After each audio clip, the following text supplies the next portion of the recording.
5 agonizing years. That's how long Nathaniel Harrington survived on micro-sleeps and dangerous synthetic suppressants, his alpha biology violently rejecting rest.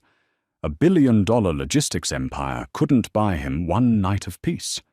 Then, a desperate Omega walked into his Seattle penthouse, carrying a scent that changed absolutely everything. Sleep deprivation is a slow, methodical executioner. For Nathaniel Harrington, CEO of Harrington Global Freight. It wasn't just a metaphor. It was a diagnosed medical crisis. It had been exactly 5 years, 2 months, and 14 days since his body had entered a full REM cycle. His condition was a biological anomaly, a trauma-induced overdrive of his alpha instincts that kept his nervous system flooded with adrenaline. To the business world, Nathaniel was a ruthless, tireless machine who had monopolized the Pacific Northwest shipping lanes. Behind the tinted glass of his corner office in downtown Seattle, he was a man slowly going insane. His eyes were constantly rimmed with an unhealthy bruised purple. His temper, once calculating and sharp, was now a volatile wire waiting to snap. Patient presence with acute autonomic hyperactivity. Synthetic suppressants class 4 are no longer binding to the pheromone receptors. If Mr. Harrington does not achieve sustained rest within the next 6 months, the neurological damage will be irreversible, likely resulting in fatal cardiac arrest. Dr. Adrian Pendleton, Chief of Endocrinology, Swedish Medical Center. Nathaniel crushed the medical report in his fist, tossing it into the sleek, ethanol-fueled fireplace of his penthouse. He didn't need Pendleton to tell him he was dying. He could feel it in the constant tremor of his hands and the phantom ringing in his ears. The cause of his affliction was a closely guarded secret buried under millions of dollars in non-disclosure agreements. 5 years ago, Nathaniel had been engaged to an Omega named Tristan Rossi. Tristan hadn't just broken his heart. He had committed corporate espionage, stealing Harrington Global's proprietary routing algorithms and selling them to a rival firm in Milan. But the betrayal was physical too. To make his escape, Tristan had spiked Nathaniel's drink with a heavy, unrefined beta blocker, a drug that violently clashed with Nathaniel's alpha genetics. The chemical reaction permanently scarred Nathaniel's scent glands and neurologically locked his brain into a permanent fight-or-flight survival mode. Since that night, the scent of an Omega didn't evoke comfort or desire. It triggered a vicious, nauseating panic attack. Until Leo. Leo Castelli did not want to be a domestic servant. He was 24, held a degree in mechanical engineering from the University of Washington, and possessed a quiet, resilient pride. But pride couldn't pay the mounting medical bills at Seattle Children's Hospital, where his little sister Mia was undergoing experimental treatment for a rare pulmonary disease. When the medical insurance ran out, Leo turned to the only option left: high-end private domestic service. The pay was exorbitant, primarily because the client was notoriously impossible to work for. The agency Elite Domestic Staffing had warned Leo. Mr. Harrington goes through caretakers like water. He doesn't sleep. He paces. He snaps. Above all, you must keep your scent completely suppressed. He has a zero-tolerance policy for Omega pheromones. Leo had nodded, signing the airtight NDA. He was used to suppressing his scent. Born with a slight genetic mutation, Leo didn't smell like the typical sweet floral Omegas that alphas traditionally coveted. His scent was sharp, grounding, and earthy like petrichor, the smell of rain, striking hot asphalt laced with bitter cedar. It was a scent most alphas found confusing, if not outright off-putting. On a rain-slicked Tuesday evening, Leo took the private elevator up to the penthouse of the Harrington Tower. The doors slid open to reveal a sprawling, sterile expanse of white marble black leather and floor-to-ceiling windows overlooking the Puget Sound. It felt less like a home and more like a high-altitude mausoleum. "You're late," a voice rasped from the shadows. Leo flinched. Nathaniel Harrington stepped into the dim light of the foyer. Even hollowed out by exhaustion, the Alpha was an intimidating presence. He was tall, broad-shouldered, and dressed in a tailored charcoal suit that hung slightly loose on his frame. His jaw was covered in dark stubble, and his pale blue eyes locked onto Leo with the intensity of a predator cornering prey. "Traffic on the I-5, sir," Leo replied evenly, keeping his chin level. "I apologize. It won't happen again." Nathaniel closed the distance between them, his movements jerky, restless. He circled Leo, his nose twitching slightly. Leo held his breath, praying the heavy dose of suppressants he had taken that morning was holding up. "You're the Omega." Nathaniel stated the word, tasting like ash in his mouth. "The agency swore you had impeccable control over your biology. If I smell even a hint of sugar vanilla, or whatever cloying stench your kind uses to manipulate people, you will be thrown out of this building before you can blink." "Do we understand each other, Mr. Castelli?" "Perfectly, Mr. Harrington." Leo said, his voice a steady, calm baritone. "I am here to manage your household, oversee your dietary requirements, and ensure your schedule is maintained. Nothing more."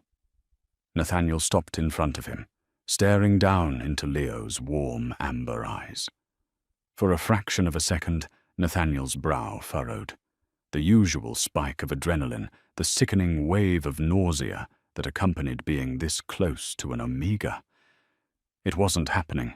There was a faint, almost imperceptible static in the air, a cool breeze cutting through the oppressive heat of Nathaniel's chronic fever. "Get to work," Nathaniel muttered, roughly turning his back and stalking toward his home office. "Dinner at 8.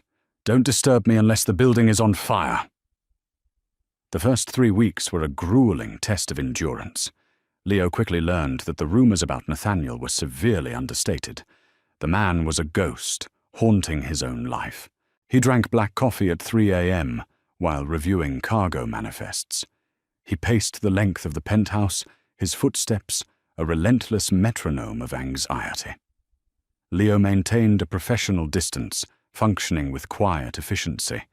He cooked nutrient-dense meals, organized the chaotic physical files Nathaniel insisted on keeping, and managed the influx of corporate messengers. Despite his cold demeanor, Leo couldn't help but feel a profound, aching pity for the Alpha. He saw the way Nathaniel's hands shook when he tried to pour a glass of water. He heard the muffled groans of frustration from the office when Nathaniel tried and failed to rest his eyes for even 5 minutes.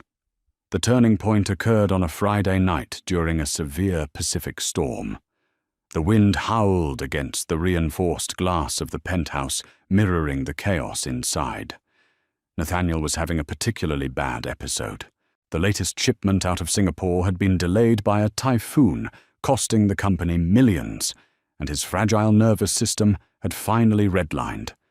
Leo was in the kitchen, wiping down the marble countertops when he heard a loud crash from the living room. Dropping the towel, Leo sprinted into the room. Nathaniel was on his knees, surrounded by the shattered remains of a crystal decanter. His breathing was shallow and erratic, his chest heaving as his hands gripped his hair. It was a full-blown panic attack, exacerbating the dangerous tachycardia Dr. Pendleton had warned about. "Mr. Harrington." Leo dropped to the floor beside him, ignoring the shards of glass biting into his knees. "Nathaniel, look at me. You need to breathe." "Get away!" Nathaniel snarled, his eyes wild, unfocused. "Don't touch me! Get out!" He lashed out his arm, striking Leo's shoulder, sending the Omega tumbling backward. The physical exertion was too much for Nathaniel's failing heart. He gasped, clutching his chest, his face draining of all color. Panic surged through Leo.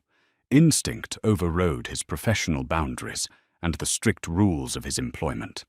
His sister Mia had suffered severe asthma attacks, and Leo knew how to ground someone in medical distress. More importantly, his biological instincts flared. An alpha was in severe distress in his territory.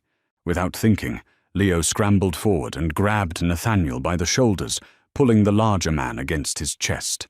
In the heat of the moment, the stress burned right through Leo's pharmaceutical suppressants. His scent broke free. It flooded the immediate space, a dense, cooling wave of rain-soaked earth ozone and rich cedar. It lacked the sweet, pheromonal spikes of a typical omega. Instead, it was heavy grounding and deeply primal. Nathaniel thrashed, anticipating the agonizing burn in his ruined scent glands, expecting the trauma to rip him apart. But the pain never came. Instead, the petrichor scent bypassed his damaged receptors, entirely slipping through the cracks of his broken biology and wrapping around his hyperactive nervous system like a lead blanket. Nathaniel froze. The violent trembling in his limbs began to slow. The suffocating pressure in his chest eased, replaced by a strange, heavy warmth he hadn't felt in half a decade. "Breathe with me," Leo murmured, pressing a hand firmly against Nathaniel's back, rubbing in slow, methodical circles. "In through your nose, out through your mouth. You're safe. I've got you." For the first time in 5 years, Nathaniel Harrington's body surrendered. The sheer shock of a soothing pheromone, combined with his catastrophic exhaustion, acted like a potent anesthetic. He slumped heavily against Leo, burying his face into the crook of the Omega's neck. "Tristan," Nathaniel mumbled deliriously, his mind fracturing under the sudden weight of sleep. Leo stiffened at the name, but held on as Nathaniel's breathing finally miraculously deepened into the steady rhythm of a deep REM cycle. The CEO was out cold dead weight in Leo's arms. For 4 hours, Leo sat on the floor among the broken glass, holding the sleeping billionaire. He didn't dare move, fearing that even a shift in his posture would shatter the fragile miracle. As he looked down at Nathaniel's relaxed face, the harsh lines smoothed out, revealing a remarkably handsome man beneath the torment. Leo felt a dangerous, terrifying flutter in his chest, a biological pull he desperately tried to ignore. When Nathaniel finally woke, the transition was violent. His eyes snapped open, disoriented. He pushed himself off Leo with enough force to send the Omega sliding across the hardwood floor. Nathaniel stumbled to his feet, breathing heavily, looking at his hands, then at the clock on the wall, and finally at Leo. "What did you do to me?" Nathaniel demanded, his voice thick with a terrifying mixture of awe and rage. "Nothing," Leo defended, getting to his feet and wincing at the stiffness in his joints. "You were having a cardiac event. I tried to ground you and my suppressants failed. You passed out." "Bullshit," Nathaniel roared, closing the distance and backing Leo up against the wall. His forearm braced against the plaster, just inches from Leo's face. "I don't sleep, Castelli. I haven't slept in 5 years. What did you slip into my food? What drug is this?" "I didn't drug you," Leo shouted back, refusing to cower. "You smelled my scent, and your body finally gave out. I saved your life, you ungrateful bastard." Nathaniel stared at him, his chest rising and falling. The air between them was thick with a new volatile tension. He leaned in closer, his nose brushing against the pulse point on Leo's neck. He took a deep, deliberate breath. The scent of rain and cedar was fainter now, but it was there. And once again, instead of pain, a profound, addictive calm washed over his brain.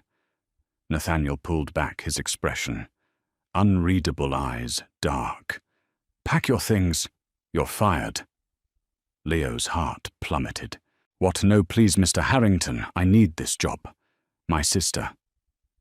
"I don't care about your sister," Nathaniel said, turning away though his voice lacked its usual venom.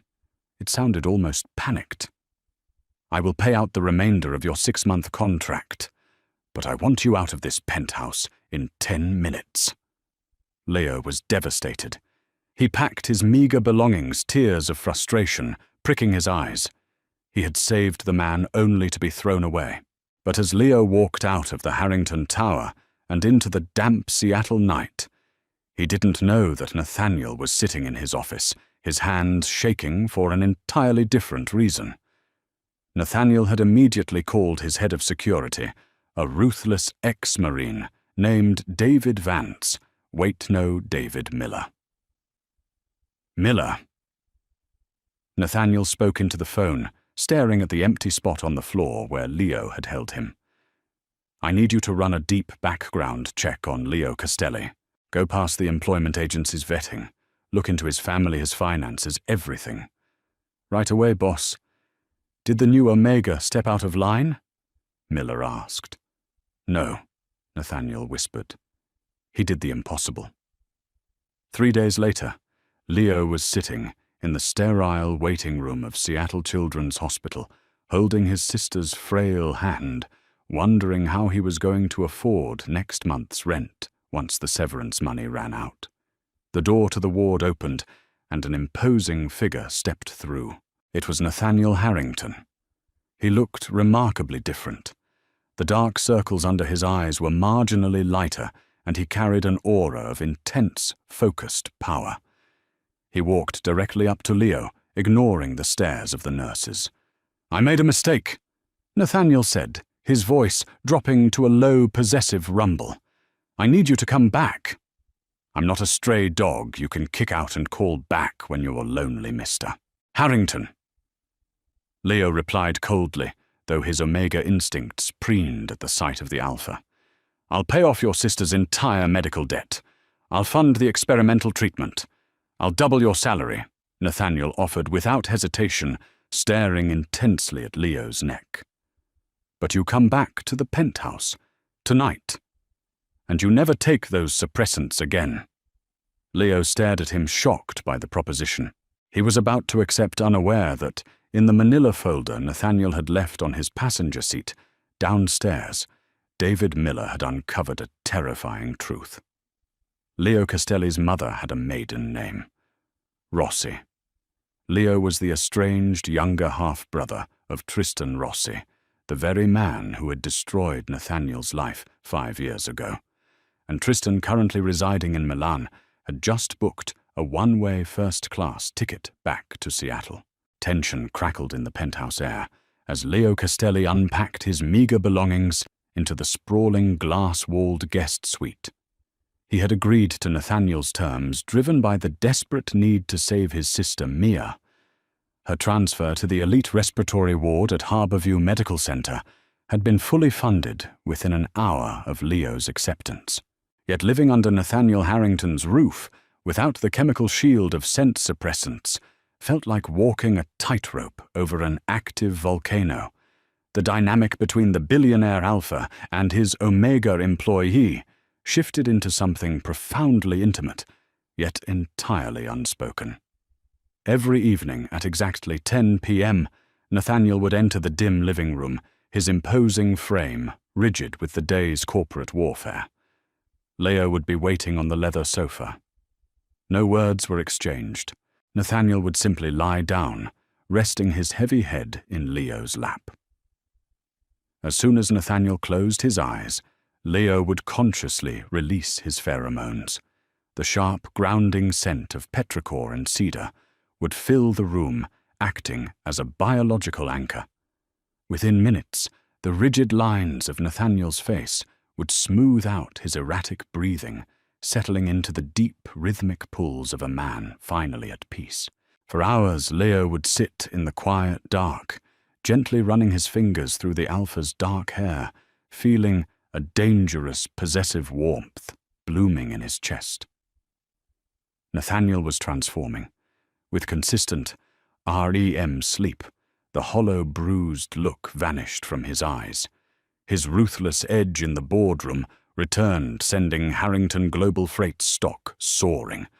But behind closed doors his gaze tracked Leo with a burning, conflicted intensity. Nathaniel knew the truth. Every time he breathed in the scent that kept him alive, his mind screamed the agonizing fact: he is a Rossi. He shares blood with the man who tried to kill you. David Miller. Nathaniel's head of security had strongly advised terminating the contract. Mr. Harrington, Tristan Rossi's flight landed at SeaTac International yesterday. His Milanese tech firm went bankrupt. He's drowning in debt to the Italian syndicates. If he reaches out to his half-brother, your entire network is compromised. David Miller, Internal Security Briefing. Nathaniel had refused. He told himself he was keeping his enemies close, that he was simply using Leo for his biology. But the truth was far more pathetic. Nathaniel was addicted. He was falling in love with the gentle, resilient Omega, who fought the world for his sick sister. The collision occurred on a bleak Thursday afternoon. Leo was picking up a custom-tailored suit for Nathaniel from a boutique in Belltown. As he exited the shop, a hand clamped down on his wrist, dragging him into a narrow, rain-slicked alleyway. Leo gasped, dropping the garment bag. He spun around his heart, hammering against his ribs. Standing before him, looking haggard and desperate beneath a designer trench coat, was a ghost from his childhood. "Hello, little brother," Tristan Rossi purred, though his eyes darted nervously toward the street.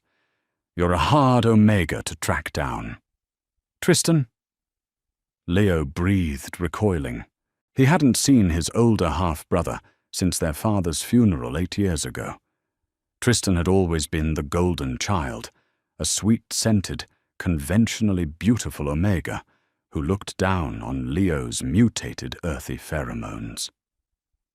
"What are you doing in Seattle?" "I need your help, Leo," Tristan said, his grip tightening. "I'm in a bit of financial trouble. But imagine my surprise when I found out my little brother is playing house with the richest alpha in the Pacific Northwest. You've hit the jackpot."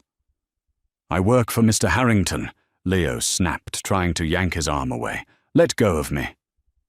"Don't play coy," Tristan sneered. "I know how Nathaniel's biology works. I'm the one who broke it after all." The words hit Leo like a physical blow. The air rushed out of his lungs. You did what?" With a cruel smirk, Tristan detailed the corporate espionage, the spiked drink, the unrefined beta blockers. He bragged about how he had shattered the great Nathaniel Harrington. As the horrifying truth unspooled, Leo felt physically sick. The trauma, the night terrors, the phantom pains he had been soothing every night. His own brother was the architect of Nathaniel's torture. "So here is the deal," Tristan hissed, pressing Leo against the damp brick wall. "You have access to his private office. I need the encryption keys for his new Asian logistics routes. You get them for me and I'll cut you in for $2 million. Enough to cure Mia forever. If you don't," Tristan's eyes darkened, "I'll make sure Nathaniel knows exactly who you are. Do you think he'll let a Rossi touch him once he realizes you're my blood? He'll throw you back into the gutter. He already knows." The voice was a low, lethal rumble that seemed to vibrate the very bricks of the alleyway. Both Omegas froze. At the mouth of the alley stood Nathaniel Harrington. He wasn't the broken, sleep-deprived shell Tristan remembered. This was an apex alpha, radiating pure, unadulterated territorial fury. Flanking him were David Miller and 2 massive security contractors. "Nathaniel!"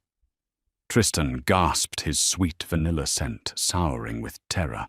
"Darling, if you speak to me, I will have Miller break your jaw," Nathaniel said, his voice terrifyingly calm. He locked eyes with Leo. The betrayal in Nathaniel's gaze was agonizing. "Did you secure the encryption keys for him?" "Leo, is that why my scent receptors didn't reject you? A long con designed by the Rossi family." "No." Leo cried out, tears instantly spilling over his lashes. Nathaniel, I swear to God, I didn't know. I haven't spoken to him in 8 years. You have to believe me. I believed you when you said you were just an engineer. Nathaniel replied coldly, the walls of his trauma slamming back into place. I believed you when you touched me. Check his pockets, Miller. The security guard roughly searched Leo, ignoring the Omega's distressed earthy scent, spiking the air. When Miller found nothing, he stepped back, nodding to his boss. Mr. Harrington, please. Leo begged, his voice cracking. I only ever wanted to help you. Nathaniel looked at him, his jaw clenched so hard, a muscle feathered in his cheek.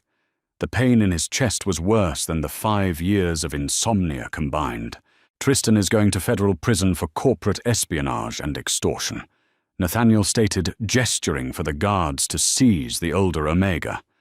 As Tristan screamed and thrashed, Nathaniel turned his back on Leo.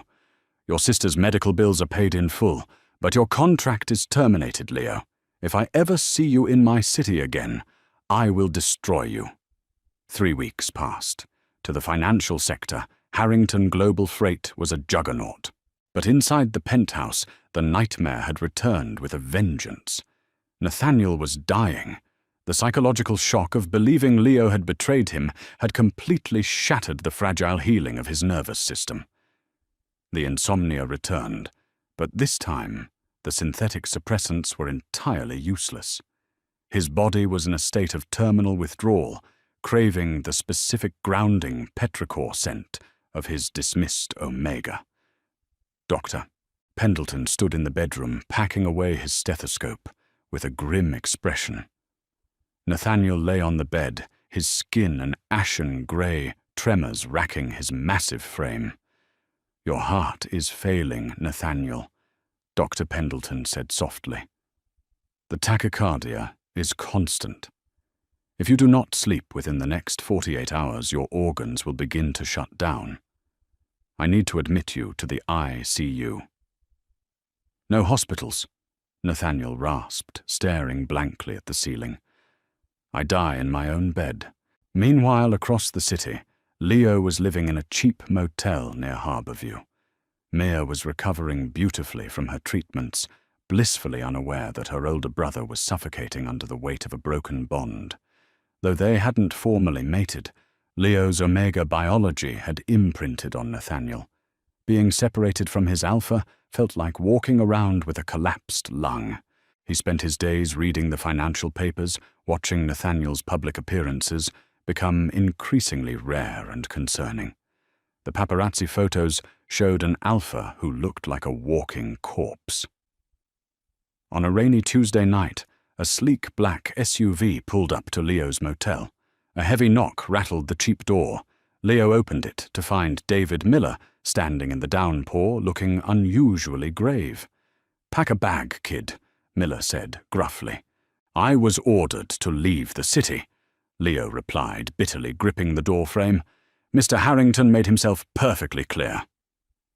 "Mr. Harrington is a stubborn idiot who is currently 36 hours away from a fatal heart attack," Miller snapped, losing his professional composure. I dug through 10 years of Tristan's encrypted hard drives. I found the emails, the texts, the financial logs.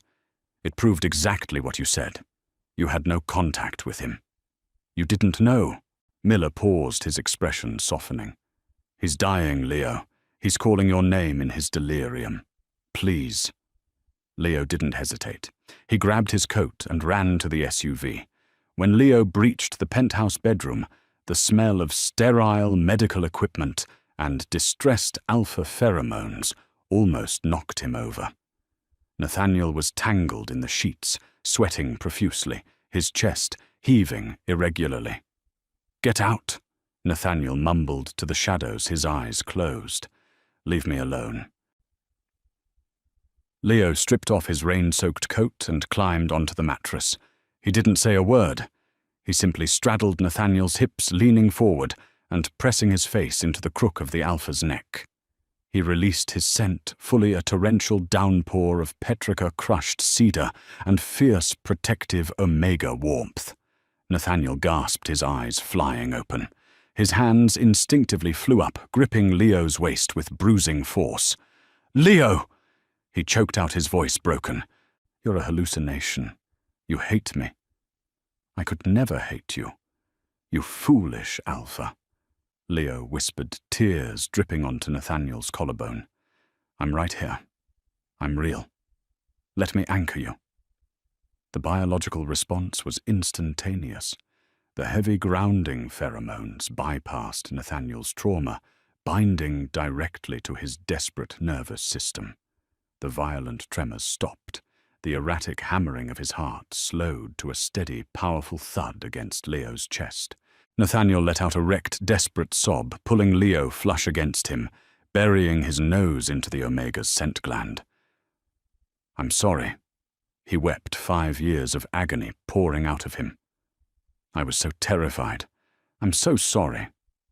"Shh," Leo murmured, stroking the alpha's sweat-dampened hair. "Sleep, Nathaniel. I'm not going anywhere." That night, Nathaniel slept for 14 uninterrupted hours. When he woke, the afternoon sun was streaming through the windows, illuminating the sleeping Omega, curled protectively against his side. The fever was gone. The madness had receded. Nathaniel shifted carefully, pressing a tender, reverent kiss to Leo's forehead.